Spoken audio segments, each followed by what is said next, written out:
So with all the different ESP32 products out there, such as the Shelly Plus One line, which we did with the garage door, as well as those little stupid cheap Linkind light switches and dimmers, and then that Sonoff Dual R3. There's all kind of different little ESP32 projects out there that, well, you can do the Bluetooth thing with.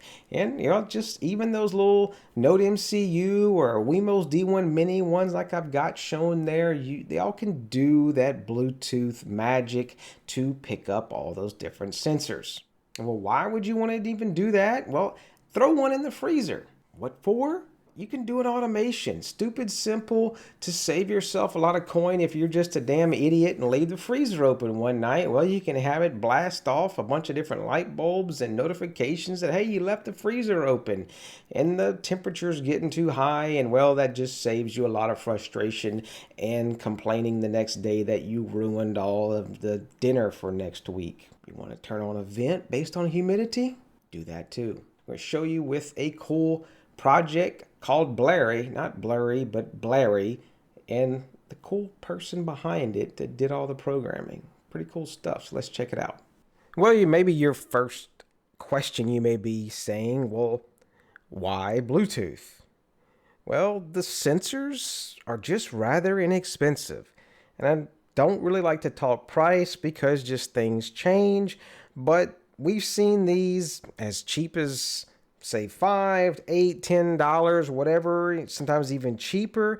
You can get these off of AliExpress, and there's the cloud-free shop, and of course we'll leave all the links down below. Now, not that much more. This one can be a little hard to see, but this one isn't that much more, and you can get the bigger display. And I do think they even make a bigger version of this that is Bluetooth. Now, it has some history to it, and you can use the app. It's not in the cloud, so it's all Bluetooth. It is local, so it kind of fits my rules. Now, this is another one. Now, there is no display to it. There are two models of this Inkbird freezer style.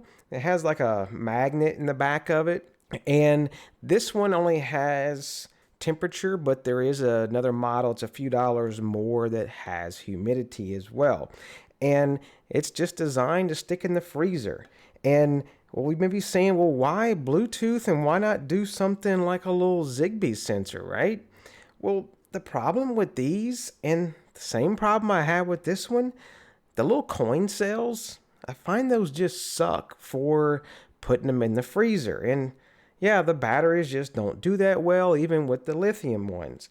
Well, that's what's great about these, because, well, these use standard AAA batteries. Haven't tried rechargeable ones in the freezer yet, but maybe I will.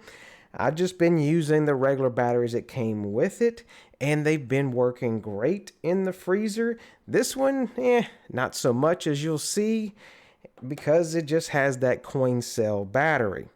Now, I'd have done this one as well. This is a little SwitchBot one.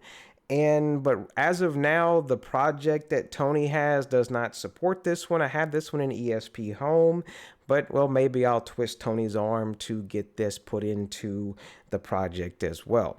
So the cool thing about all these is, well, you don't have to put them in the freezer or anything, but this one has you can see the batteries inside, plus of course you can connect to it with the app. It does have the little stand to it, so you could put it there, say anywhere in the house. Pretty cool stuff. And of course, if you did want to change the values on it, say you want to change it to Celsius, since that's more the standard of things, you can do that. These, you don't have to flash any of these sensors, of course, except for this one right here, just due to the way that they want to use some encrypted Bluetooth. And yeah, don't be scared when I say flash. It's really rather boring that you just pair it up with your phone and press a button on a website, and it does its thing. And then you can configure all kinds of things. And I've even seen people use these as door sensors, but that does requiring attaching some wires to it. But if you just want to use it as a temperature sensor, I would even show my mom how to do that, and it's that simple to flash like the little firmware on it and attach them. So enough about all the sensors. How do we pick all these things up, right? Well, of course, we did mention, the Shelly new +1 products. Those all have ESP32s. This is, I can put the screw back in. This is those Lenkind switches that were stupid cheap, and they are still, for what they are, pretty cheap on Amazon because it's a switch with an air gap, 2 buttons, etc. ESP32 inside, stupid easy to flash, and well, did I say again, the price is great. So you can use a light switch, in which I'm doing right now, to look for Bluetooth in your home. Yeah, it's that cool.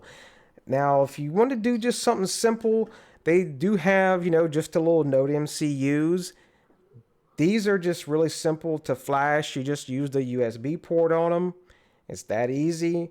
There's also, you can do Ethernet ones, and yeah, there's some other little custom ESP32 boards. I think this is off of Tindy, the Twilight Lords, and they all have Bluetooth and Wi-Fi and do the scanning and all the things. Now, of course, there's no cases on these, but I'm sure you could put them in something or whatever and just, power them up with a charger.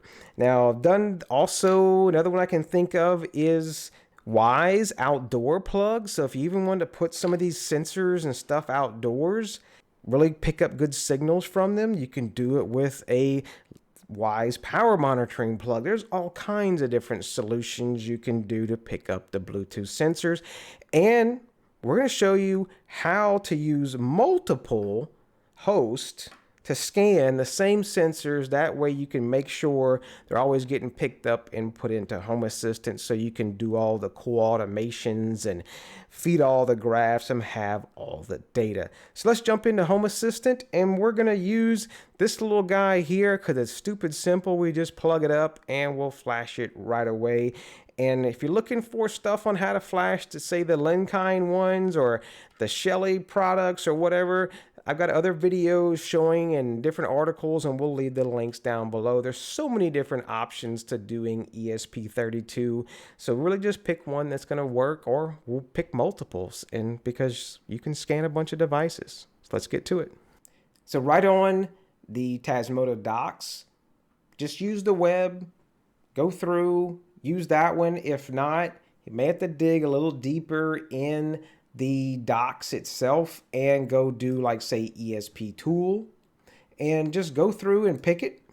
It's really stupid simple, nothing to download. Really love what they've done with the web installer. Now, of course, it does require Chrome. If you don't have that, I think it will show an error message at the bottom. Now, based on your device, this is going to be a little different because some of the devices use the solo bins. That would be like that Shelly 1 Plus, the Lenkind switch. Those have just single core ESP32s. So do pay attention. Those will need, if you scroll all the way down, you'll see there is Tasmota 32 Solo. And if this does change, because it just changed recently, I'll leave a link or some description down in the description of the video about it. But if you scroll down to all the way through development and go down to special, you'll see there's one called Tasmota 32 Solo 1 Thermostat plus BLE. And that's going to be for this single core one, and it has Bluetooth built in. And that would be, like, again, for that Lenkind, Shelly +1, etc. Now, there is another one. There's as well as the Tasmota 32C3. If you remember back in the video, I did that with that touch lamp. That's that little different chip that's kind of looks like the ESP8266. Well, guess what? That also has Bluetooth as well now. Now, there are a couple of them out there. Do make sure and check if you have the 2 meg flash or the 4 meg. It should say right on the little chip itself, and those can do Bluetooth. I'm actually using that lamp for doing some Bluetooth scanning on some sensors on that side of the house. Well, what we have is the regular Tasmota 32. So we'll go over here and pick the Tasmota 32 with Bluetooth. Now, if you're still, hey, I don't know which one I have, and I don't want to do the wrong thing, just stop right here, go all the way down to the bottom of the video. You'll find that Discord link. Jump into the digiblur Discord and just simply ask, hey, I've got XYZ thing. Which TASMOTA do I put on here to do the whole Bluetooth magic? I guarantee you'll get probably the same answer from 2 or 3 people at the same time. Now at this point, if you have issues with the web browser installed, you may be tempted to go use ESP Home Flasher because it supports ESP32 as well, right? Well, don't. Because one of the issues is the file system size. It doesn't send over the right partition size, and you end up with too small of a file system. You can't go put decent sized scripts on it, and you will have issues with this project here, maybe some even future ones. So just use this web installer here. It'll put all the right files and file system sizes for you. Or if you do have issues with this one, go look in the docs. You can use the ESP tool Pi, use the same files they tell you, and it will get things done. And of course, since it is Python, doesn't matter the operating system. So you can use Linux, Mac, Windows, whatever, and get your stuff flashed and get it done. So definitely don't use the ESP Home Flasher to do it because they're file size thing. Or trust Flying Moose, just ask him in Discord. And since we are using that Twilight Lord ESP32, we'll just click on it, hit install release, TASMOTA 32, Bluetooth English. And yes, we'll erase the device and we'll hit next and we'll hit install. It's automatically going to download the files for you and do all the things, so you don't have to go download a bunch of files and do command line stuff. It's just going to be automatic for you. Pretty cool what they've done with that. So we'll fast forward through the video because this does take a few minutes and I don't want to ramble on even though I could for that long. So once it's complete, click on next. And this is the cool part. Go to the logs and console. Pretty awesome. It puts you straight at the terminal. Just hit enter. And guess what? This is just like you are at the console in TASMOTA. So you don't have to do that AP mode thing with your phone.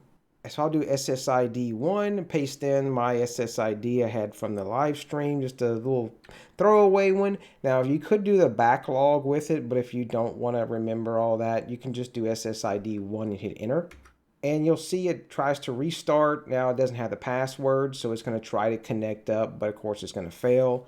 But just do password 1, and don't worry, I will shut it off after this video is recorded, so it'll be gone before it's even put up. So then once it connects to your Wi-Fi, wait for the IP address. And there it is. You can see we got 10.10.136. So we'll just open a web browser, jump straight to it, and we'll be done with this log. So the next thing we will need is the cool Blerry project. And yeah, I said it right, Blerry. It is kind of a play on words because the Berry Scripting in TASMOTA, which is an awesome, powerful scripting compiler thing in TASMOTA, combined with BLE. So there's Blerry. And of course, Tony did make that up. Pretty cool thing. And there's the GitHub project for it. So, hey, definitely go thank Tony. Follow it, whatever. If you have some other products or things you want to, add and you feel you can do a pull request and whatnot, definitely go do it because it's really going to open up and spawn some other Bluetooth products we can get into TASMOTA. And it's really simple and quick to do without any code changes in TASMOTA itself. So here's the instructions. If you just want to do the thing here, shut down the video. Hey, thank you. Smash all them buttons and see you later. But if not, stick around. We're going to jump into some Blerry stuff. So we're going to stick with the Blerry 1.1 latest release he has over here. Now, if you want to do and follow along with the dev side of things and cutting edge, go over there. There's other files that are back here. You can download those and do your thing. But we're going to stick with the release thing, and we'll just need to download the actual zip file. So we'll download that one. Now next, once you download it, you will need to extract that zip file. Don't try to upload that zip file to TASMOTA. So you don't need any of the Blerry dev helpers thing get ignored. The files we're looking for are going to be in Blerry. Now the way he has this done is there's the 3 different files. Potentially there could be more, hopefully. And basically he's made it modular where if you don't have the ATC, and the ATC, that is the little Xiaomi little sensors we talked about earlier, and the GVH, that's the Goovy one, and then the IBSTH2, that's that Inkbird one. Now, of course, there will be more, hopefully, of course. If you don't have, say, that Inkbird, don't load that file because you're not going to use it. It's just taking up extra memory. Now, you won't need to edit anything in this Blerry main, but if you open up blerry.be, we're going to look at it with Notepad++, but use whatever text editor you feel. Now, he's got examples in here, which is cool. Now, you may be saying, well, what are all these codes? Those are the unique MAC IDs of each sensor. So what's cool about this is you want 3, 4, 5, whatever it is of one particular model of sensor, you can put them in here.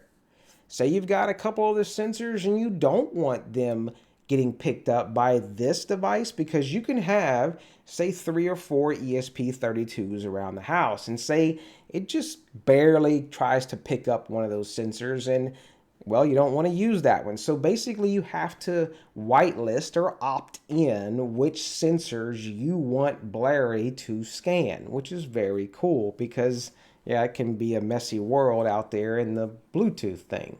Now, if this config changes as versions go on, Tony does a great job of documenting and putting different examples, so just follow along in his thing. And if you really get stuck, of course, jump in the Discord. Tony might even be there and jump in and help you out and get you going. Where do you get these MAC IDs? Well, if you have the Goovy one, Inkbird one, you could get those out of the phone apps if you want. Usually just picking the sensor, it shows that full MAC ID. Or there's another way you can do it. So let's jump into our Tasmota device and we'll go over here. And of course, you don't need any template, no nothing. It's just straight pulled in. You go to configuration, and if you did flash the one with Bluetooth, hit configure BLE, hit enable Bluetooth, and do an enable active scan, and hit save. Now go back to configure BLE, give it a second. It's gonna go through and scan stuff. And no, these aren't the TPS reports from Office Space, but hey, that's a great movie. If you haven't seen it, no, there's not a sponsor. We need to talk about your TPS reports. Yeah. Because they don't even know who the hell I am, but it's a great movie. Now, if you have multiple ones of these ATC ones, they're going to be different. This is the kind of the ending of the Mac. You may have to go through and figure out which one it is. Now, I can tell you right now, this is that Goovy because it's that same model number, 5075. Here's the Mac ID. And guess what? Yep, I love some copy and paste. So boom, we'll take and bring that in there. We'll go over here and we will throw it into right here. Now the alias, I'm gonna go ahead and change that to my actual name I want on it. This is kind of like the friendly name, and they will show up in as MQTT and Home Assistant like this. So I'm gonna call this one the Freezer Goovy. And I want Discovery to be true because I want it automatically brought into Home Assistant. The VIA pubs is very important, especially if you're going to put this device in, say, 2 different ESP32s, kind of for redundancy. Well, how would you know which one gets the sensor? The readings and whatnot. Well, if you do VIA pubs, what that means is published, who published that, who found it. So I'm going to put that as true.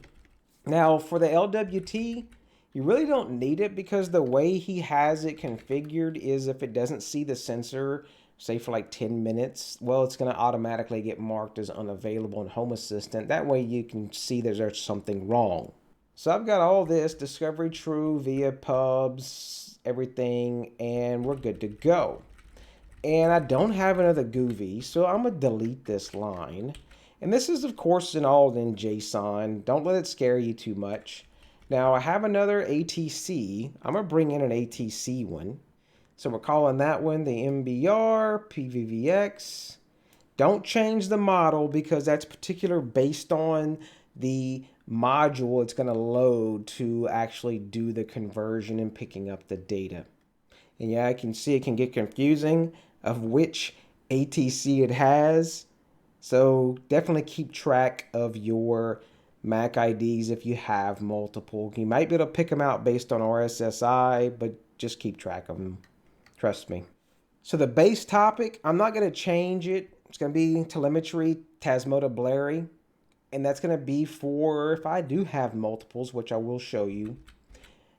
The VAR old details, if you're using an old version of Tasmota, yeah, shame on you. Go ahead and upgrade to the latest. I think as of the recording, 10.0.1 is out, and you should just leave that to false. The override config, I'm going to change the temperature precision. I don't need 3 decimal places. I'm just not that sensitive to, thousandths of temperature, especially in Fahrenheit. So I'm going to do 1 and humidity 1. Yeah, you're probably saying, well, do you really make the difference for the 10th? Well, it does make for a little cooler looking graphs instead of the little juts and go through. So it does smooth things out. Now that's it for the editing of this file. I would keep it saved on your computer because having a backup of this file is not a bad idea. Now you're saying, well, what do we do next? Well, we need to upload Blerry BE, Blerry main, and then each model driver to our Tasmota 32. It's really simple. It's just clicking on some stuff in a GUI. So one thing I do want to do first, I don't have anything configured on this. So I'm going to go and hit configure other. So we don't have a device name in here yet. So we'll just throw in here ESP Mini 32 BLE. And I'm also going to configure that in MQTT. Don't need to do anything else with this guy. Now, of course, you'll see it's already picking up some of the ATCs. That is a little different. Don't worry about these. That's using a little different way to decode things. And well, Blerry's going to do it a little differently. This is just serves as, hey, that you can see them, I guess. So we'll go in here to configuration and we'll do configure MQTT. So we'll do the same topic, the ESP Mini 32 BLE. Put in your user and password. And yeah, don't use a password that's less than 5 characters. You'll have issues. We'll save it and we'll make sure we are connected to MQTT because that's how it's going to drop that information into Home Assistant. If you don't have an MQTT broker, well, pretty simple. Just go install one, especially if you have supervisor. You can just go through and add an MQTT broker. And the user ID and password will be the same as what you log into Home Assistant with. So we'll go to console and you'll immediately notice, especially ESP32, you get another menu. Hit console.